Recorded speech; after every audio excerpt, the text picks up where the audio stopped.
Well, what's the viewpoint from North Korea? Let's cross live now to Seoul and speak to Dr. Duyeon Kim. And it's good to talk to you. Thank you very much for joining us here on BBC News. I want to ask you, first of all, we know that North Korea has become increasingly isolated, not only because obviously of border controls post-COVID, but also sanctions which have been placed on the country. And that isolation really has brought out a need, hasn't it, for various items, including, many people are predicting, help from Russia in terms of food aid. Yes, thanks for having me back. You're absolutely right. Having Kim Jong Un personally travel to Russia, I think, is a clear indication that North Korea is no longer afraid of contracting or importing the COVID virus from overseas, which seems to have been the reason why they had locked down their own borders. So him personally traveling there shows, I guess, some sort of confidence and also a strategic objective for Kim Jong Un to go to Russia and try to secure what we are hearing reports about a potential arms deal. But also, North Korea needs economic aid. It would need humanitarian aid, and these are elements that we suspect might be part of a deal when he meets with Putin.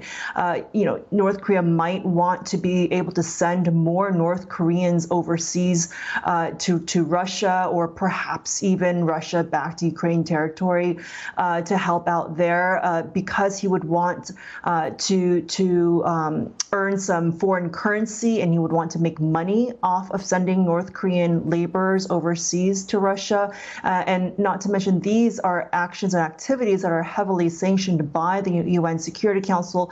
But Russia, as we have seen in the past few years, has not been compliant with those UN Security Council sanctions. What do you think that the outcome will be in terms of North Korea and its push towards nuclear power? Because there is talk, isn't there, that Russia might be offering some technological help to the North Koreans. How viable is that? Would Russia want, a nuclear program more advanced within North Korea? Does that serve Russia's interests?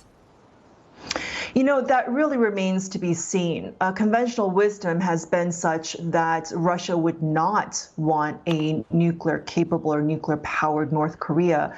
But in this continued competition and friction between both Russia and the United States, and largely between democracies and autocracies that are, by the way, nuclear-armed authoritarian regimes, it's really anybody's guess as to how far Russia would be willing to allow and permit North Korea's nuclear weapons advancements.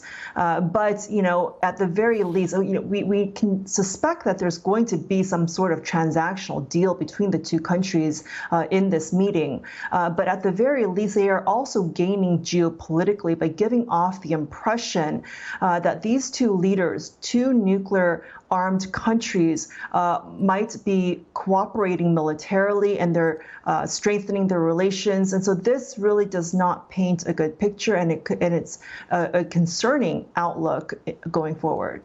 Dr. Duyeon Kim from the Center for a New American Security. It's been so good to talk to you. Thank you once again. Thank you.